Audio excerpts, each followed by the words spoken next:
പ്രവർത്തനങ്ങളുടെ നിയന്താവ്. ശരീരം ഒരു പ്രജകളെ പോലെയാണ്. അതിൻ്റെ രാജാവ് ഹൃദയമാണ്. ഹൃദയം എങ്ങനെയൊക്കെയാണോ എങ്ങോട്ടൊക്കെയാണോ ചലിപ്പിക്കുന്നത് അങ്ങോട്ടാണ് അവയവങ്ങൾ ചലിച്ചുകൊണ്ടിരിക്കുക.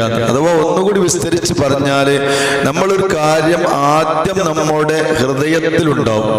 ആ ഹൃദയത്തിൽ അത് സെറ്റായ ശേഷം മാത്രമേ നമ്മുടെ ഓർമ്മയിലേക്ക് അഥവാ ബുദ്ധിയിലേക്ക് അതിനെ കൊടുക്കുള്ളൂ എന്നാണ്. കൊടുത്താൽ ആ സന്ദേശം അനുസരിച്ച് മാത്രമേ കൈകൾക്ക് ചെയ്യാൻ പാടുള്ളൂ. ശാസ്ത്രജ്ഞന്മാർക്ക് അതിന് കോൺഷ്യസ് മൈൻഡ് എന്നൊക്കെ പറയും. പിന്നെ സബ് കോൺഷ്യസ് മൈൻഡിൽ നിന്ന് കോൺഷ്യസ് മൈൻഡിലേക്ക് വന്നത് മാത്രമേ കയ്യിനും മറ്റൊക്കെ ചെയ്യാൻ പറ്റൂ. ചോറ് കൊണ്ടുവന്ന് വെച്ചാൽ കൈ കഴുകണം എന്ന് ഉടനെ മെസ്സേജ് കിട്ടും. അത് വാരി കഴിക്കണമെന്ന് പിന്നെ ബെല്ലടിക്കൊന്നും വേണ്ട, അപ്പൊ തന്നെ കഴിച്ചു തുടങ്ങിക്കോളും.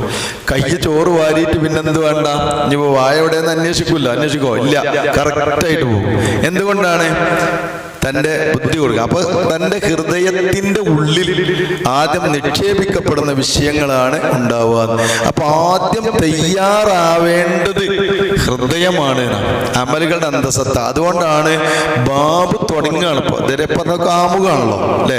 ദുനിയാവിൽ നമ്മൾ ജീവിക്കുന്നു, ദുനിയാവിന്റെ സ്ഥിതി ഇങ്ങനെയാണ്, അതൊരു ആയക്കടലാണ്, അതിന് എങ്ങനെയും രക്ഷപ്പെടാൻ ഒരു പായക്കപ്പലുണ്ടാക്കി കഴിച്ചിലാവാൻ ശ്രമിക്കുക എന്നൊക്കെയാണ് വലിയ ആളുകൾ ചെയ്തതെന്നൊക്കെ പറഞ്ഞ് അതിൻ്റെ എല്ലാം പറഞ്ഞു തന്നിട്ട് പറഞ്ഞു, ഇനിയിപ്പോ ഇബാദത്തിലേക്ക് പ്രവേശിക്കുമ്പോ ഏറ്റവും ആദ്യം വേണ്ടത് ഇഖ്ലാസ് ആണ് എന്നാണ്. ഇഖ്ലാസ്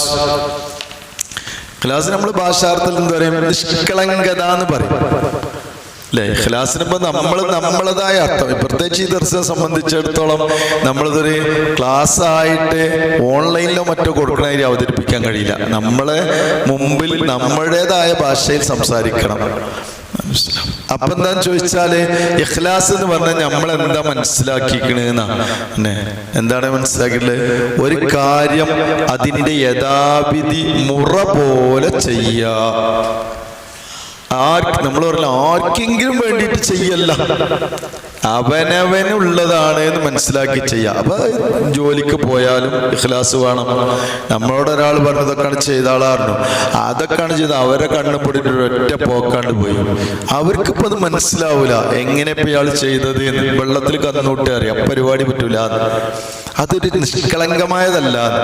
അവനാനെ ഏൽപ്പിച്ച് കൃത്യമായി ചെയ്യാനുള്ള ഒരു തയ്യാറെടുപ്പ് ഉണ്ടാവണേനാണ് വാസ്തവത്തിൽ ഇഖ്ലാസ് എന്ന് പറയുന്നത് എന്നാണ് കേട്ടോ. പിന്നെ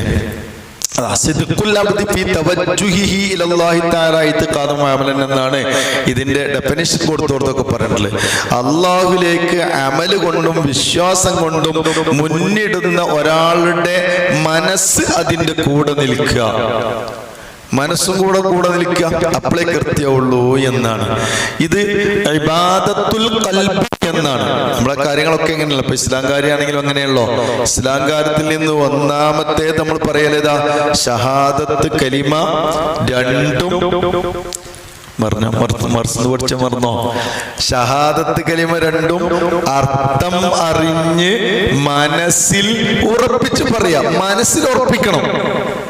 അപ്പൊ നിന്റെ നിയ്യത്തൊക്കെ മനസ്സിലാണ്, ഉറപ്പിക്കൽ മനസ്സിലാണ്. ഷഹാദത്ത് കലിമ ചൊല്ലിയ മുസ്ലിം ആവുമല്ലോ. ബഹുമാനപ്പെട്ട ശംസുൽ ഉലമായ ഖദ്ദസല്ലാഹു സിർറഹുൽ അസീസ് വലിയ അഗാധജ്ഞാനിയും വലിയ കഴിവുള്ള ആളുമായിരുന്നു.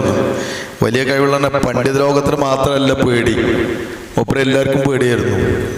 എന്താന്ന് ചോദിച്ചാൽ അത്രമാത്രം അറിവുമാണ്, ബുദ്ധിയുമാണ്. അത്ര ബുദ്ധിയായിരുന്നു.